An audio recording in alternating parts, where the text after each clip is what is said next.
Hello students, plus two class. आज हम Indian economics का lesson number 9 environment and sustainable development chapter start करने वाले हैं। ये चैप्टर आपको कुछ अपनी ईवीएस की याद दिलाएगा और बहुत सारे कॉन्सेप्ट्स आपकी छोटी क्लासेस से भी लिए जाएंगे।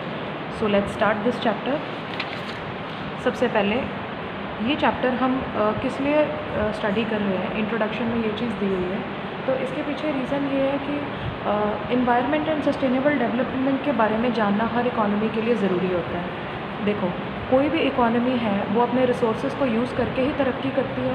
अब एग्जांपल है, अगर कोई इकॉनमी है जो अपने रिसोर्सेज का यूटिलाइजेशन ओवर यूटिलाइजेशन करके बहुत सारे गुड्स एंड सर्विसेज प्रोड्यूस कर रही है, कंट्री में भी कंज्यूम हो रहे हैं और एक्सपोर्ट एंड इम्पोर्ट भी हो रहे हैं, तो इस वजह से उस कंट्री के पास पैसा बहुत आ गया है। लेकिन अगर एनवायरनमेंट के नाम पर देखें तो पॉल्यूशन बहुत है and there are zero like natural resources available in the country. तो कहीं ना कहीं वो लोगों की मेडिकल फैसिलिटीज़ पे या फिर लोगों की हेल्थ या वेलबींग पे ज़्यादा खर्चा करना पड़ेगा। तो देखो, जितना उन्होंने कमाया है उससे ज़्यादा तो वो गंवा ही देंगे। तो कभी ना कभी हमें इकोनॉमी की डेवलपमेंट एनवायरनमेंट की कॉस्ट पे आती है।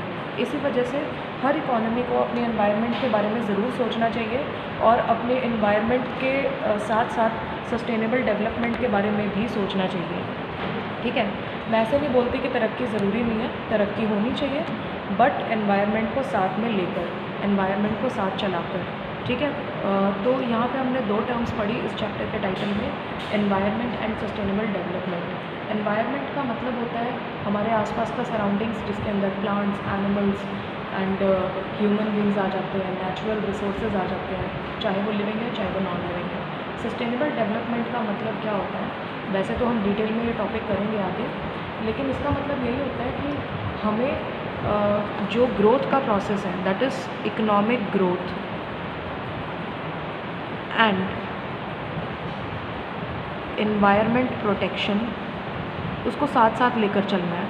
ठीक है, ऐसा भी नहीं है कि अकेले इकोनॉमिक ग्रोथ के पीछे भागना है और ऐसा भी नहीं है कि खाली इन्वायरमेंट को प्रोटेक्ट करते रह जाना है, कोई तरक्की नहीं करनी। आज हमारे पास इतनी टेक्नोलॉजी है कि हम इन दोनों चीज़ों को एक साथ लेकर चल सकते हैं, डेवलपमेंट कर सकते हैं, लेकिन सस्टेनेबल तरीके से। उसी को ही बोलते हैं सस्टेनेबल डेवलपमेंट। ओके, सो इसका मीनिंग क्या है? सबसे पहले एनवायरनमेंट का meaning, environment can be defined as the sum total of all external conditions, surroundings and influences which affect the life and development of a country। तो यहाँ पे बोला गया है sum total of all external conditions। external conditions का मतलब है outside conditions। ठीक है, इन external conditions और surroundings जो हमें influence करती है, उन्हीं को ही हम environment बोलते हैं। तो according to environment protection act 1986 एक अलग डेफिनेशन दी गई है, जिसके अंदर स्पेसिफिकली रिसोर्सेज को कवर किया गया है। आप इसको पढ़ सकते हैं बहुत इजीली, बहुत अच्छे से।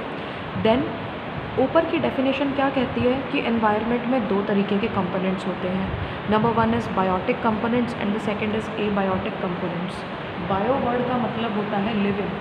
तो बायोटिक कंपोनेंट्स के अंदर जितने भी लिविंग ऑब्जेक्ट्स हैं वो कवर हो जाते हैं, जैसे plants, animals, parasites, human beings etcetera. ठीक है, green, non green animals. Abiotic components के अंदर जितने भी नॉन लिविंग ऑब्जेक्ट्स हैं वो कवर हो जाते हैं, जैसे कि आप बोल सकते हो एयर, वाटर, सॉइल एट्सेट्रा। देखो, हम ना ही बायोटिक कंपोनेंट्स के बिना जी सकते, ना ही एबायोटिक के बिना। देखो, अगर एबायोटिक नहीं होंगे तो आप एग्रीकल्चर कैसे करोगे, फॉरेस्ट वगैरह कैसे ग्रो करेंगे, प्लांट्स कैसे ग्रो करेंगे, तो आप उनके बिना भी नहीं जी सकते। बायोटिक कंपोनेंट्स के अंदर various types of micro organisms हैं, एनिमल्स हैं, प्लांट्स हैं। अगर यही नहीं होंगे तो भी ह्यूमन बींग्स का सर्वाइवल मुश्किल हो जाएगा। इसीलिए ऐसा बोला गया है कि ये दोनों ही कंपोनेंट्स एनवायरनमेंट बनाते हैं और एनवायरनमेंट हमारे लिए बहुत ज़रूरी है। एबायोटिक कंपोनेंट्स के अंदर लिथोस्फीयर, हाइड्रोस्फीयर एंड एटमॉस्फेयर आ जाता है। लिथोस्फीयर को हम बोलते हैं हमारा पूरा का पूरा लैंड एरिया। ठीक है, हमारे अर्थ सरफेस पे जितना भी लैंड एरिया है वो लिथोस्फीयर के अंदर आ जाता है। Then second is hydrosphere.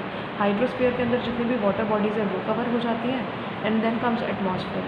Atmosphere के अंदर जितनी भी हमारी हवा है या फिर जो हमारा गैसेस है वो कवर हो जाता है। बायोटिक कंपोनेंट्स के अंदर प्लांट सिस्टम और एनिमल सिस्टम आता है।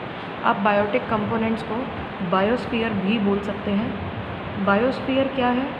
ये जितना भी आप पढ़ कर आए हो ना, लिथो, हाइड्रो और एटमॉस्फेयर, जहाँ पे ये तीनों आके मिक्स होते हैं और लिविंग लाइफ को पॉसिबल कर देते हैं, उसको बायोस्फीयर बोलते हैं। ठीक है, ये सब चीज़ें आप ऑलरेडी एनवायरनमेंट के अंदर स्टडी कर चुके हैं। Then comes the need and importance of environment. मैं इन पॉइंट्स को बहुत जल्दी जल्दी गो थ्रू करूँगी क्योंकि ये कोई बताने वाली चीज़ें नहीं है, छोटी क्लासेस से आप लोग पढ़ते आ रहे हैं। Number 1, it provides resources for production. Simple, जितना भी आप प्रोडक्शन करते हैं उसके लिए रीन्यूएबल, नॉन रीन्यूएबल हर तरह के सोर्सेज एनवायरनमेंट से आते हैं। It असिमिलेट्स waste. असिमिलेट्स का मतलब होता है एब्जॉर्ब्स। हम अपनी हर सांस के साथ कार्बन डाइऑक्साइड बाहर छोड़ रहे हैं। ऑब्वियसली इसके लिए एनवायरनमेंट रिस्पॉन्सिबल है कि वो इस कार्बन डाइऑक्साइड को एब्जॉर्ब कर लेता है। एनवायरनमेंट ना हो तो फिर ये कार्बन डाइऑक्साइड एनवायरनमेंट के अंदर ही रह जाए। Third is it sustains life. Sustains का मतलब है प्रोटेक्ट्स, सर्वाइव्स। अगर एनवायरनमेंट ना हो तो लाइफ भी नहीं है, ये मैं आपको पिछले पॉइंट्स में बता ही चुकी हूँ। Fourth is it increases human welfare. Human welfare इससे बहुत ज़्यादा इंक्रीज़ हो जाता है। ह्यूमन बींग्स को अपनी हर एक्टिविटी के लिए एनवायरनमेंट के साथ की ज़रूरत पड़ती है। Then it has future development potential. Future developmental potential का क्या मतलब होता है? We can achieve sustainable development through unpolluted environment. देखो, अगर आपको लगता है ना कि आपको फ्यूचर जनरेशन्स के लिए एक बहुत अच्छा डेवलप्ड जो है इकोनॉमी चाहिए या डेवलप्ड कंट्री चाहिए, तो उसके लिए आपको एक अनपॉल्यूटेड एनवायरनमेंट की ज़रूरत है। अगर एनवायरनमेंट पॉल्यूटेड होगा तो आप बच नहीं सकते। फ्यूचर डेवलपमेंटल पोटेंशियल होनी चाहिए और वो एनवायरनमेंट की वजह से ही होती है। Second is we can have an environment that can do welfare to our future generations. हम आज सारा एनवायरनमेंट ख़राब कर देंगे और ये सोच लेंगे कि कल भी डेवलपमेंट हो जाएगी इसी ख़राब एनवायरनमेंट के साथ, तो वो नहीं होगा। ठीक है। Then is environmental pollution. ये जो टॉपिक है ये आप लोग खुद रीड करेंगे। I am leaving it on to you. Environmental pollution क्या होता है, उसके सोर्सेज क्या हैं, फिर उसके इफ़ेक्ट्स क्या हैं, और टाइप्स ऑफ एनवायरमेंटल पॉल्यूशन जैसे कि एयर पॉल्यूशन यहाँ पर दिया गया है, वाटर पॉल्यूशन, उसकी रेमेडीज़ एंड कंट्रोल्स। ठीक है। एंड नॉइज़ पॉल्यूशन दिया गया है, एंड यहाँ पर दिया गया है फ्रेश वाटर पॉल्यूशन। ये सब चीज़ें आप लोग खुद करेंगे। मैं आपको बिल्कुल भी नहीं ये एक्सप्लेन करने वाली क्योंकि ये बहुत ही रेपिटेटिव टाइप ऑफ थिंग्स है। मैं आपको वो बताने वाली हूँ जो चीज़ वाकई में मैटर करती है या जो चीज़ें आपके लिए इम्पॉर्टेंट है जाननी, जो आपके लिए न्यू है। Role of individual to reduce pollution, ये भी आप लोग खुद करेंगे। इन पॉइंट्स को रीड करेंगे और आप अपने डाउट्स मुझसे पूछेंगे। Then comes deforestation. डिफॉरेस्टेशन का मतलब है the destruction of biotic potential of land by clearing of forest through human activities is called deforestation. ठीक है। जब हम लैंड के अंदर से जितने भी फॉरेस्ट है उसको ख़त्म कर देते हैं तो इसको डिफॉरेस्टेशन बोलते हैं। ठीक है। पेड़ों का काटना, प्लांट्स का रिमूव होना, दैट इज़ डिफॉरेस्टेशन। बड़ी कॉमन सी टर्म है। अब कॉजेज़ ऑफ डिफॉरेस्टेशन, सबसे पहले है शिफ्टिंग कल्टीवेशन। ये ऐसी कल्टीवेशन होती है बेटा जिसमें जो आदिवासी टाइप के लोग हैं वो क्या करते हैं, एक पर्टिकुलर उनका काम होता है जंगलों में रहना। वो जंगल का एक पर्टिकुलर हिस्सा साफ़ करके, मतलब पेड़ों को वहाँ से काट कर उधर खेती करते हैं, और जब उस लैंड की फर्टिलिटी बिल्कुल ख़त्म हो जाती है, ज़ीरो हो जाती है, तो फिर वो वहाँ से अपना सारा सामान हटा के कहीं और चले जाते हैं और फिर दूसरी जगह जाकर भी वो लोग ये करते हैं जो वो पहले करके आए थे, लैंड एरिया से प्लांट्स रिमूव करना और उधर कल्टीवेशन करना। शिफ्टिंग कल्टीवेशन के अंदर क्या प्रॉब्लम होती है कि इससे क्या है, एक तो लैंड जो है वो इनफर्टाइल हो जाता है, दूसरा जो डिफॉरेस्टेशन है वो लार्ज स्केल पे हो जाती है। अब ऐसे लोग कोई नए प्लांट्स तो लगा के नहीं जाते जो फ्यूचर में ट्रीज़ बन जाएंगे। तो शिफ्टिंग कल्टीवेशन डिफॉरेस्टेशन के लिए एक बहुत बड़ा रीज़न है। Then is demand of wood for industries. Wood चाहिए तो लोग अच्छे से पेड़ काटते हैं। कोई ऐसी चीज़ नहीं है, furniture, packaging industry, sports goods industry, हर जगह हर किसी को वुड चाहिए और वो वुड पेड़ों से ही मिलती है। Then is mining operations. अगर किसी को खुदाई करके कोई मिनरल्स, कोयला ऐसा कुछ निकालना है तो उस पूरे एरिया का जो फॉरेस्ट एरिया है ख़त्म कर दिया जाता है, तो ये भी डिफॉरेस्टेशन का एक कारण है। Then is dams and hydro electric projects.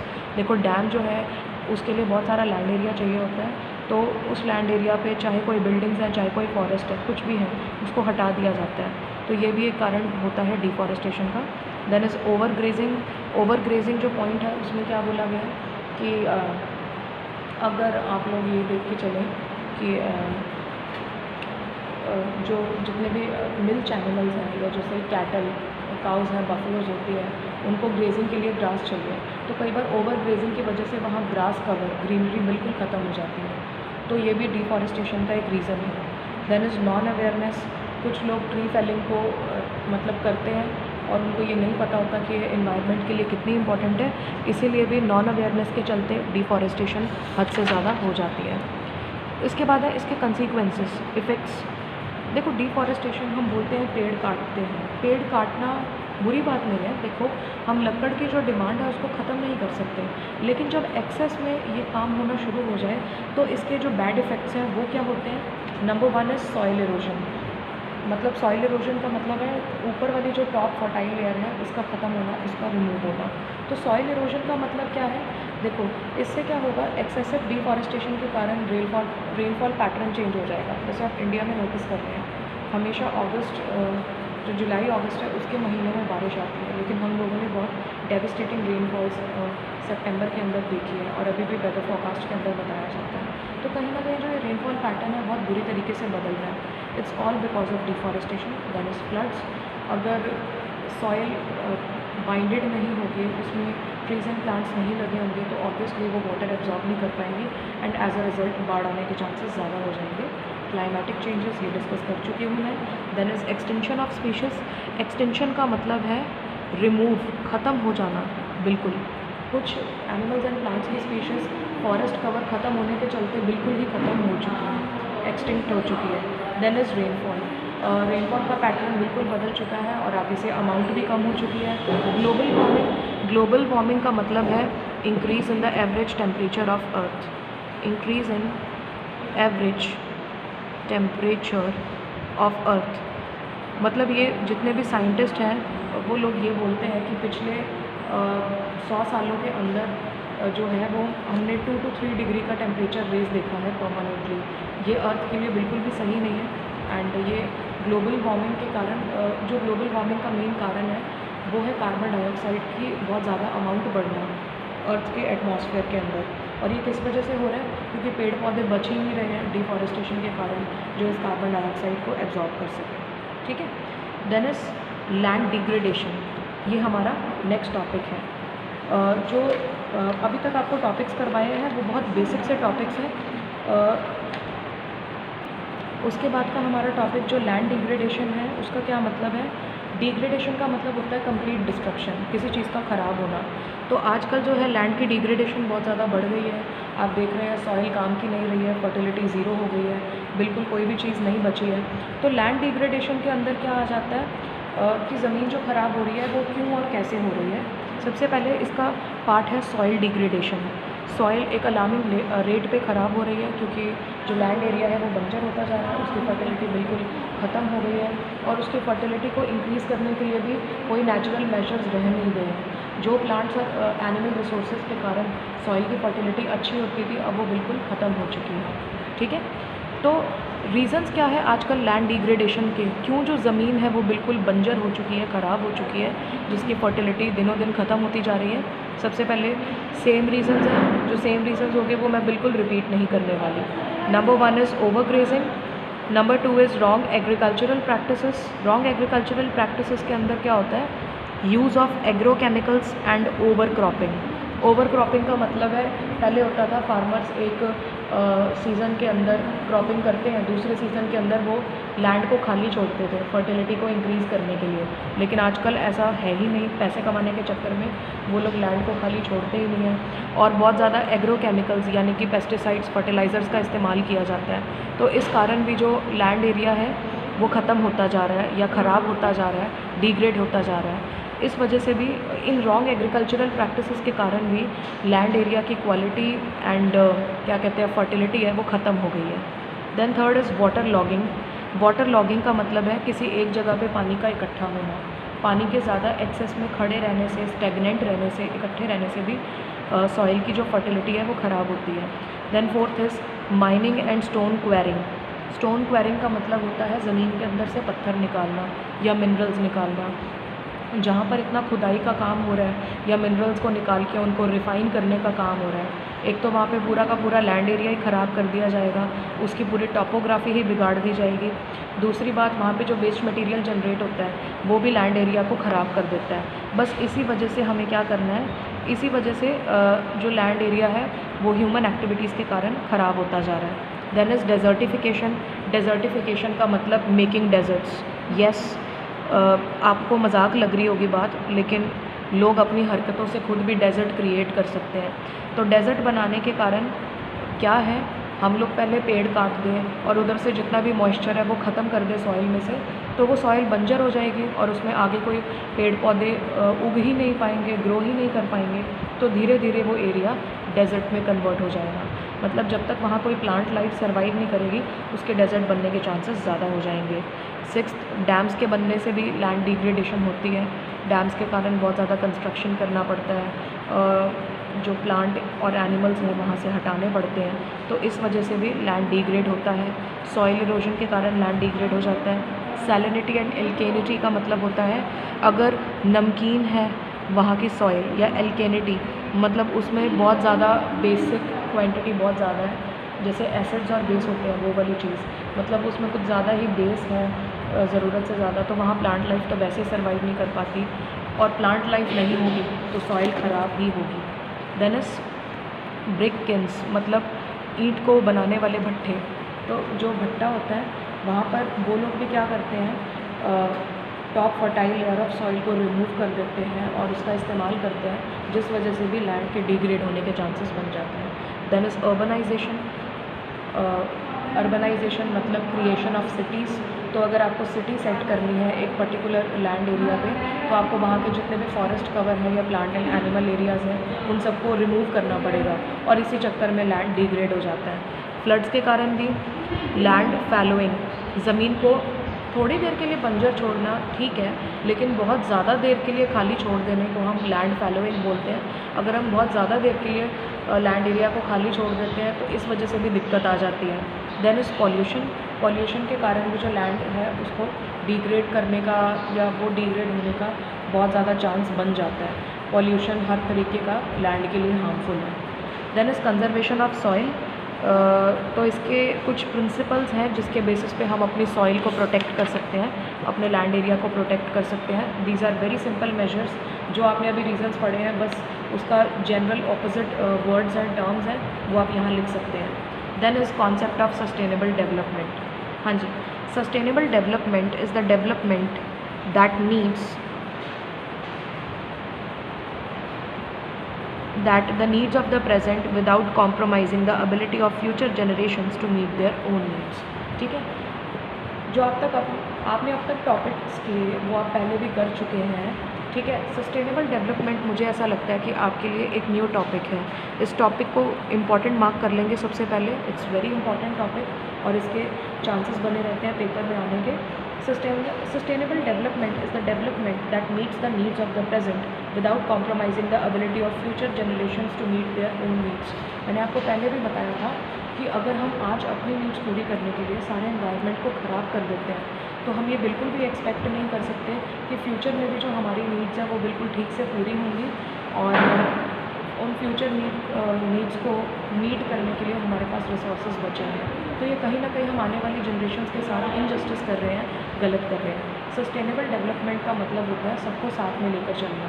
It means हम आज के भी अपने नीड्स को अधूरा नहीं छोड़ रहे, मतलब आज की अपनी सारी नीड्स को पूरा कर रहे हैं जो भी हमें चाहिए, but without compromising our ability to affect या to complete the needs of future generations. हम ये कह सकते हैं कि एनवायरनमेंट सिर्फ हमारा नहीं है, हमारी फ्यूचर जनरेशन्स का भी है। अगर सारे फॉरेस्ट कवर को, सारे प्योर वाटर को या प्योर एयर को हम आज ही यूज़ कर लेंगे तो फिर वो फ्यूचर में कब यूज़ होगा, या फ्यूचर के जो वो पड़े हैं, मतलब हमारी फ्यूचर जनरेशन्स आने वाले हैं, उनके लिए हम कैसे इन रिसोर्सेज को छोड़ेंगे। देखो, इन रिसोर्सेज पे सिर्फ हमारा हक नहीं है, हमारी फ्यूचर जनरेशन्स का भी हक है। ठीक है, तो यहाँ पर एक लाइन लिखी गई है, बहुत अच्छी लाइन है वो। Those who enjoy the fruits of economic development today may be making future generations worse off by excessively degrading Earth's resources and polluting the Earth's environment।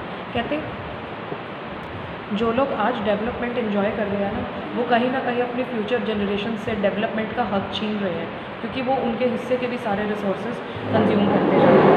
The term sustainable development was brought into common use by the World Commission on Environment and Development. The idea of sustaining the earth has proved a powerful idea in raising public awareness and focusing on the need for better environmental stewardship. ठीक है, तो कहीं ना कहीं sustainable development जो है उससे हम ये चीज़ का ख्याल रखते हैं कि हम सिर्फ इन रिसोर्सेज के प्रोटेक्टर्स हैं, ओनर्स नहीं हैं। आज ये रिसोर्सेज हमारे हैं तो कल आने वाली फ्यूचर जनरेशन्स के होंगे। देन इज़ इम्पॉर्टेंस और need of sustainable development. Again this is an important topic, इसको इम्पॉर्टेंट मार्क कर लीजिए। सस्टेनेबल डेवलपमेंट का कंसेप्ट एनवायरनमेंट में क्यों पढ़ाया जाता है और ये क्यों इम्पॉर्टेंट है। Number 1 is global temperatures are rising faster than ever recorded, bringing changes in weather systems across the world.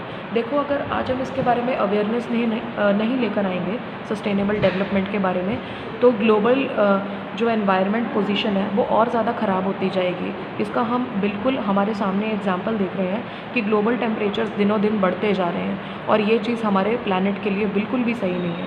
तो अगर हमें हमारे प्लैनेट को बचाना है तो सस्टेनेबल डेवलपमेंट के बारे में और ज़्यादा से ज़्यादा लोगों को इन्फॉर्म करना ज़रूरी है। बर्निंग फॉसिल फ्यूल्स, हम अपने फॉसिल फ्यूल्स को ऑलरेडी इतना बर्न कर चुके हैं, इतना यूटिलाइज़ कर चुके हैं कि अगर इसी स्पीड पे होता रहा तो आने वाले 15 साल में शायद ये फॉसिल फ्यूल्स ख़त्म ही हो जाएंगे। तो अगर इन फॉसिल फ्यूल्स को सेव करना है तो भी सस्टेनेबल डेवलपमेंट का कंसेप्ट शुरू करना ही होगा। Over the last 10 years environmental disasters have caused over $600 billion worth of damage. तो कभी किसी ने ये सोचा नहीं कि इन्वायरमेंटल डिज़ास्टर्स क्यों आ रहे हैं इतने ज़्यादा, क्योंकि हम इन्वायरमेंट का पैटर्न ख़राब कर रहे हैं उसको ज़्यादा पॉल्यूट करके। अगर हमने अब इन्वायरमेंट के बारे में नहीं सोचा तो शायद इन डिज़ास्टर्स के कारण और भी ज़्यादा नुकसान होगा। More and more of the world's population are now facing acute shortage of fresh water, और ये इस वजह से हो रहा है क्योंकि हम पोल्यूशन बहुत ज़्यादा कर रहे हैं। स्लम्प इन फूड प्रोडक्शन, मतलब उनको फूड भी इतना अच्छा और ज़्यादा नहीं मिल रहा है। डेविस्टेटिंग फ्लड्स जो है वो एक भयानक डिज़ास्टर के रूप में कन्वर्ट हो चुकी हैं for some and devastating droughts for others. ये जो इतना अप डाउन है एनवायरमेंटल कंडीशंस में, इसके कारण भी हम ये बात कह सकते हैं कि सस्टेनेबल डेवलपमेंट की नॉलेज होनी सभी को ज़रूरी है। तो प्रिंसिपल्स ऑफ सस्टेनेबल डेवलपमेंट क्या है, हम सभी कंट्रीब्यूट कर सकते हैं सस्टेनेबल डेवलपमेंट में। कैसे? Number 1 is keep the population under control, कम से कम पॉपुलेशन रखना। Second is improve the quality of life supporting system of earth. इसका क्या मतलब होता है कि आप अर्थ को उसका सपोर्ट सिस्टम प्रोवाइड कीजिए, लाइक प्लांट्स ज़्यादा से ज़्यादा उगाइए, वेस्ट है उसको कम से कम जनरेट करिए। Change of personal attitudes and practices, जब तक ये एटीट्यूड रहेगा कि पॉल्यूशन को कंट्रोल करना सिर्फ सरकार की जिम्मेदारी है, हमारी नहीं, तब तक ये चीज़ कभी ठीक नहीं हो पाएगी। तो हर पर्सन को अपना कुछ ना कुछ कंट्रीब्यूशन इसमें देना चाहिए। Minimize the depletion of non renewable resources, जो नॉन रीन्यूएबल रिसोर्सेज हैं जैसे कोल, पेट्रोलियम, नेचुरल गैस, जो लिमिटेड हैं, जो ख़त्म हो जाते हैं यूज़ करने से, अगर हम उनका यूजेज कुछ कम कर सकें तो हम कंट्रीब्यूट कर सकते हैं सस्टेनेबल डेवलपमेंट में। Conservation of earth's vitality and diversity, जो डिफरेंट प्लांट्स एंड एनिमल्स हैं, हर किसी का अपना एक कंट्रीब्यूशन है इकोसिस्टम के अंदर, फूड चेन के अंदर। अगर हम इनको प्रोटेक्ट करेंगे तो भी अर्थ को सेव किया जा सकता है। Then is respect and care for the other communities, other communities की रिस्पेक्ट और केयर करनी ज़रूरी है। Enable communities to care their own environment, communities को अपनी एनवायरनमेंट के बारे में और ज़्यादा अच्छे से सोचना चाहिए। Provide framework for development and conservation, हमें डेवलपमेंट का एक फ्रेमवर्क बनाना चाहिए जैसे जापान और यूएस और ब्रिटेन जैसी कंट्रीज़ में है। And create a global alliance, एक ग्लोबल अलायंस बनाना भी बहुत ज़रूरी है। बहुत सारी कंट्रीज़ अगर मिलके ये काम करेगी तो शायद हो सके। अब इस टाइप की डेवलपमेंट यानी कि सस्टेनेबल डेवलपमेंट कैसे की जा सकती है, इसके लिए क्या क्या मेजर्स उठाए जा सकते हैं। Number 1 is change in technology. जैसे आपको बहुत बार बोला गया हुआ है कि जिन रेफ्रिजरेटर्स या एयर कंडीशनर्स के अंदर CFC इस्तेमाल होता है, क्लोरोफ्लोरोकार्बन्स, उसका इस्तेमाल मत करो। इससे अच्छा वो स्टार वाला जो होता है वो ख़रीदो, जितने ज़्यादा स्टार उतना पोल्यूशन कम। तो हम अपने टेक्नोलॉजी वेस्ट कर सकते हैं जहाँ रिसोर्सेज भी कम यूटिलाइज हो और वेस्ट जनरेशन भी कम हो। Then second is 3R approach. Again ये जो 3R अप्रोच है ये हर स्टूडेंट ने सुनी ही होगी, which is reduce, reuse and recycle. चीज़ों को कम से कम इस्तेमाल करें। कम से कम इस्तेमाल करने का मतलब है कि आप अपनी नीड्स पूरी करें, लेकिन ज़रूरत से ज़्यादा या वेस्टेज करने की ज़रूरत नहीं है। अगर आपको एक पेन की ज़रूरत है तो आप एक ही पेन खरीदें, 100 पेन्स खरीदने की ज़रूरत नहीं है। रीयूज़ का मतलब जितना ज़्यादा हम रीयूज़ कर सकते हैं उतना ज़्यादा अच्छा है। जैसे हम बहुत सारे प्लास्टिक बॉटल्स या कैंस को अपने घर से बाहर फेंक देते हैं, जो कोल्ड ड्रिंक्स या किसी और चीज़ों के अंदर लेकर आते हैं। अगर हम उसको वॉश करके रीयूज़ करें as containers for different purposes, तो शायद हमें नए कंटेनर्स खरीदने की ज़रूरत ना पड़े। और ये रीयूज़ करने से जो प्लास्टिक कंटेनर्स हैं वो थोड़ा कम बनेंगे, क्योंकि मार्केट में फिर उनकी डिमांड ही नहीं रहेगी ना। तो हम बहुत सारी चीज़ों को रीयूज़ कर सकते हैं। रीसाइकल, मान लो अगर किसी चीज़ को उसी की प्रॉपर फॉर्म में रीयूज़ नहीं किया जा सकता तो उसकी थोड़ा फॉर्म चेंज करके रीसाइकल किया जा सकता है। ठीक है, जैसे आपने एक पर्टिकुलर कैन को लिया, उस कैन आप किसी मिल्क को एक कैन के अंदर लेकर आए हो, प्लास्टिक कैन के अंदर। अब वो मिल्क कंज्यूम होने के बाद वो कैन की शेप ऐसी है कि आप उसको एज सच यूज़ नहीं कर सकते, तो आप उसके अंदर थोड़े चेंजेस करके उसको अपने कोई स्टोरेज के लिए या फिर उसको कैरिएज के लिए कुछ चीज़ इधर से उधर ट्रांसफ़र करने के लिए यूज़ कर सकते हैं। ठीक है, सो दैट इज़ रिसाइकलिंग। जैसे आपने देखा होगा प्लास्टिक बहुत रिसाइकल होता है, और जितना भी ये पेपर है वो भी रिसाइकल होता है। वेस्ट पेपर को कभी भी ऐसे खाली नहीं छोड़ा जाता, रिसाइकल ज़रूर करते हैं रिसाइकलिंग प्लांट्स वाले। जितना भी कोल्ड ड्रिंक बॉटल्स के ऊपर जो कैप्स भी होते हैं टिन के या जिंक के, उनको भी रिसाइकल किया जाता है। तो इस तरीके से भी हम अपने एनवायरनमेंट को सस्टेन कर सकते हैं। Then is environmental education and awareness. सिर्फ इसी के चलते पंजाब गवर्नमेंट ने अपने जितने भी स्कूल्स और कॉलेजेस हैं पंजाब के अंदर, उनके अंदर एनवायरनमेंट एजुकेशन को कंपलसरी किया हुआ है, not only at the level of senior secondary but also eight graduation and post graduation level. सिर्फ इसी वजह से जो है वो एनवायरमेंटल एजुकेशन जो है वो ज़रूरी हो गई है। Then the point is resource utilization. इसके अंदर भी चाहे आप 3Rs का कॉन्सेप्ट है वो लिख सकते हैं कि हमें अपने रिसोर्स यूटिलाइजेशन है वो वाइजली करना चाहिए। Then is use of eco friendly technologies. Eco friendly technology जैसे आजकल आपने देखे होंगे AC और फ्रिज आ रहे हैं जिन पे स्टार्स बने होते हैं कि भाई जितने ज़्यादा स्टार्स उतना कम पोल्यूशन करते हैं ये। तो आप ऐसी इको फ्रेंडली टेक्नोलॉजी खरीदोगे तो जो नॉन इको फ्रेंडली टेक्नोलॉजी बनाने वाले हैं वो अपने आप मार्केट में से ख़त्म हो जाएंगे और अपने आप एनवायरनमेंट सेफ़ हो जाएगा। Then is population stabilization. ज़्यादा पॉपुलेशन होती है तो ज़्यादा पोल्यूशन करती है, इसीलिए पॉपुलेशन को कंट्रोल में रखना हर गवर्नमेंट का और हर फैमिली का जो है एक ड्यूटी बन जाता है। Then is control of pollution. हम अपने पर्सनल लेवल पे जितनी कोशिश कर सकते हैं उस हिसाब से हमें पोल्यूशन को कंट्रोल करना चाहिए। फिर चाहे हम अपने डोमेस्टिक एक्टिविटीज़ में देखें, ट्रांसपोर्टेशन में देखें एक्सेट्रा। ठीक है, तो यहाँ पे सस्टेनेबल डेवलपमेंट का टॉपिक ख़त्म होता है। Then is our topic green house effect and global warming. देखिए बेटा, green house effect and global warming को स्टडी करने से पहले आपको देखो ये आप ना अलग अलग नहीं पढ़ सकते, आपको इन टॉपिक्स को एक ही साथ समझना पड़ेगा। ठीक है, ये इसके अंदर जो आपको दिया हुआ है सोर्सेज वगैरह, ओजोन लेयर डिप्लीशन या harmful effects of depletion of ozone layer, ये सब समझने के लिए आपको क्या करना होगा, मैं आपको ये सारे टॉपिक्स एक साथ एक ही डायग्राम के अंदर समझा दूँगी। आप इस चीज़ को उस डायग्राम से रिलेट करके अगर पढ़ेंगे तो बहुत अच्छे से आपको पता चल जाएगा। हम इस डायग्राम से ग्रीन हाउस इफ़ेक्ट और ग्लोबल वार्मिंग के टॉपिक को स्टडी करने वाले हैं। ठीक है, ये दोनों टॉपिक्स एक साथ चलेंगे और मैं आपको आज ये भी बताऊंगी कि कैसे ये जो ओजोन डिप्लीशन है, यानी कि ओजोन लेयर का ख़राब होना, उसमें होल्स हो जाना, ये कैसे हमारे अर्थ का टेम्परेचर है या ग्लोबल वार्मिंग है उसका बढ़ने के लिए रिस्पॉन्सिबल होता है। ठीक है, तो सबसे पहले ग्रीन हाउस इफ़ेक्ट समझने से पहले इस इफ़ेक्ट का नाम कहाँ से आया ये आपको बता देती हूँ। इस इफ़ेक्ट का नाम आया है एक ग्रीन हाउस से। ग्रीन हाउस बेटा, एक ग्रीन हाउस वो होता है ग्लास का बना होता है, कांच या शीशे का बना होता है, जिसके अंदर हम जो प्लांट्स हैं उनको रखते हैं। देखो बेटा, इंडिया में सनलाइट की कोई कमी नहीं है, गर्मी की कोई कमी नहीं है, अच्छी खासी धूप खिल जाती है। अगर कुछ एक हिली एरियाज़ को आप छोड़ दो इंडिया के अंदर, तो इंडिया के पूरे पार्ट के अंदर बहुत अच्छी धूप आती है, सर्दियों में भी गर्मियों में भी। तो अपने यहाँ इस चीज़ का कॉन्सेप्ट नहीं है। लेकिन इंडिया के आप कुछ हिली एरियाज़ देखोगे ना, जैसे डलहौजी हो गया, जम्मू एंड कश्मीर हो गया, हिमाचल प्रदेश के ऊपर वाले अपर हिली एरियाज़ हो गए। ठीक है, और जितने भी ठंडे देश हैं अर्थ के ऊपर, जैसे कि जितने भी यूरोपियन और वेस्टर्न कंट्रीज़ हैं वहाँ पे थोड़ा सा जो मौसम है वो ठंडा रहता है, उन लोगों के अंदर ग्रीन हाउस जो है उसका कॉन्सेप्ट बहुत पॉपुलर है। देखो हीट नहीं मिलेगी तो प्लांट्स की डेथ हो जाएगी, तो उन प्लांट्स को सेव करने के लिए ना वो उसको एक शीशे के घर में रख देते हैं, जो जनरली ग्रीन कलर की जो शीशा होता है, ग्लास होता है, उससे बना होता है। इसीलिए उस घर को आपका ग्रीन हाउस कहते हैं। उसका कॉन्सेप्ट क्या होता है बेटा, क्या प्रॉब्लम है, उस घर के अंदर क्या है, एक बार सनलाइट अंदर आ गई तो वो सनलाइट रिफ्लेक्ट होके बाहर नहीं जाएगी वापस, मतलब जो हीट है वो अंदर ट्रैप्ड ही रहेगी। ठीक है, तो जब भी एक बार सनलाइट आ गई तो फिर जो हीट है ना वो कम से कम 2-3 दिन तक उसका इफ़ेक्ट अंदर रहेगा।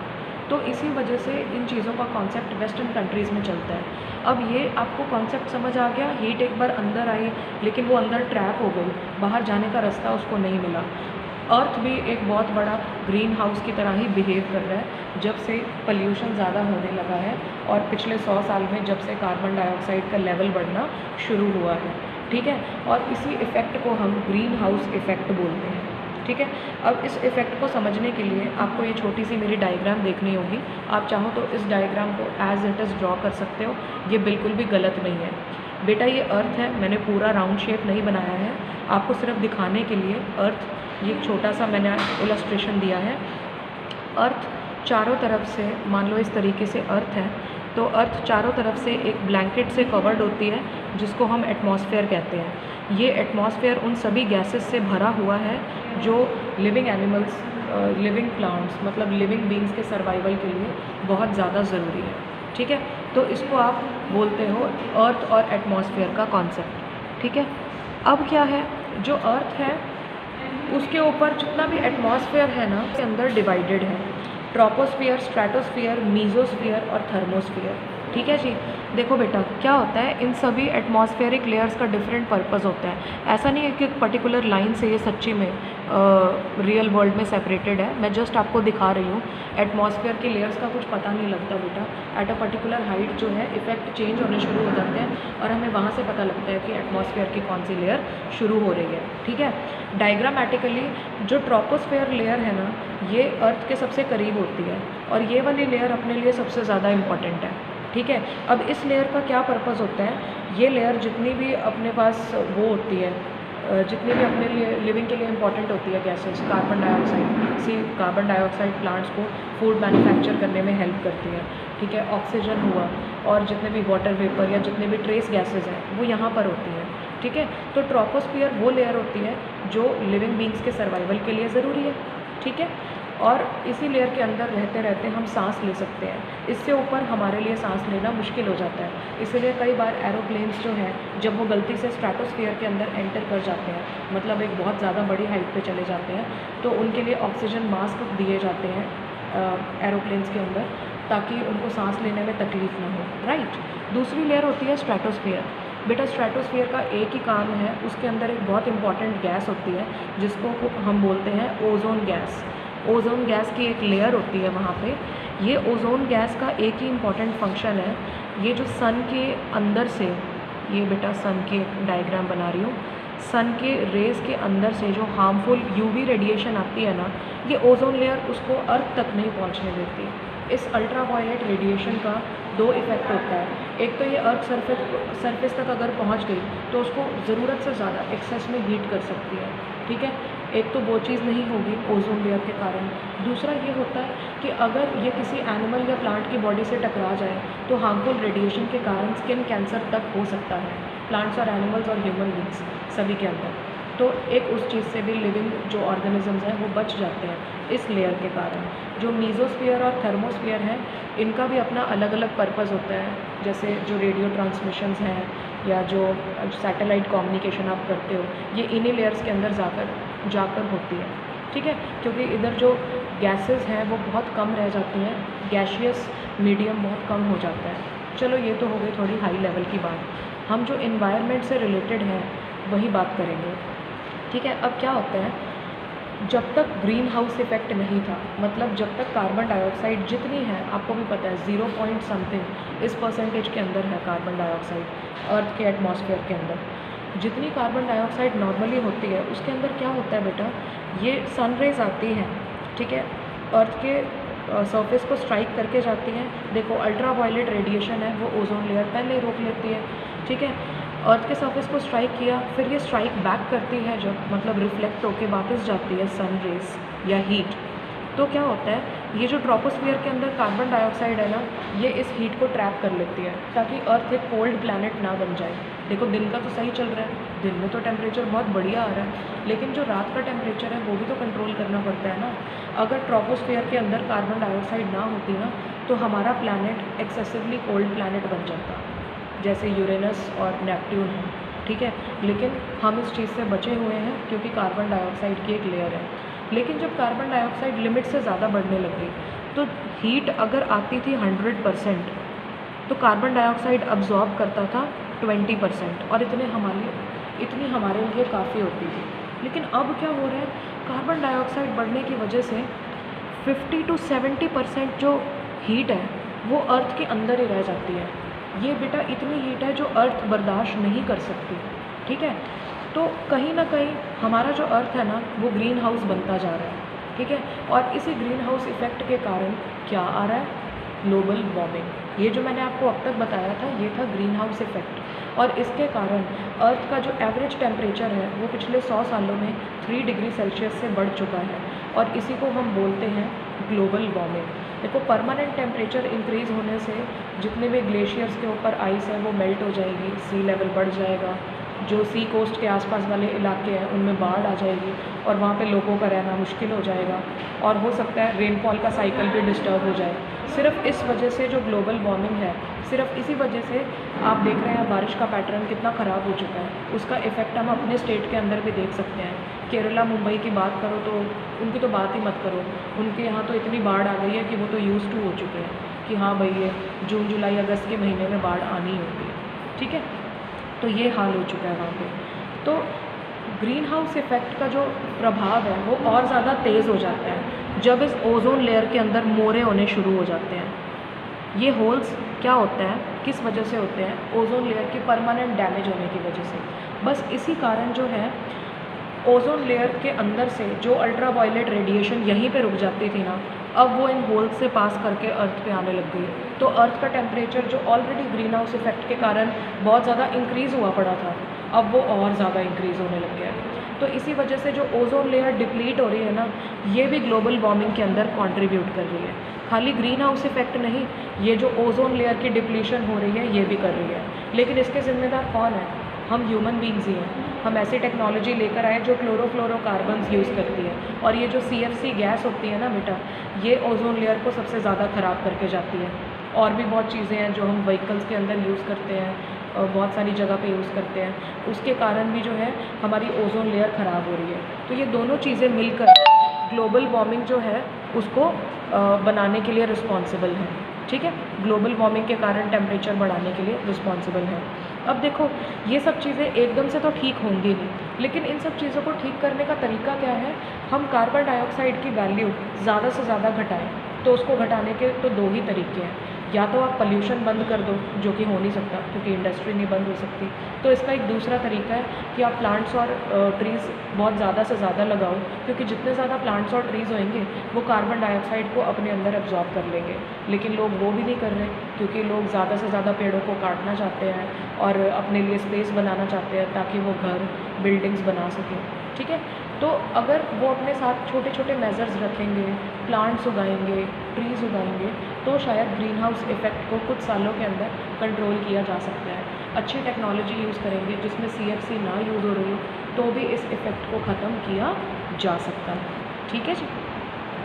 जो चीज़ मैंने आपको समराइज़ करके बताई है वो ही बेटा इन्हीं 3 पेजेस के अंदर कवर की गई है।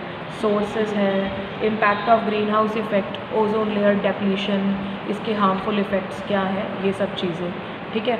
ये सब चीज़ें आप खुद रीड करेंगे।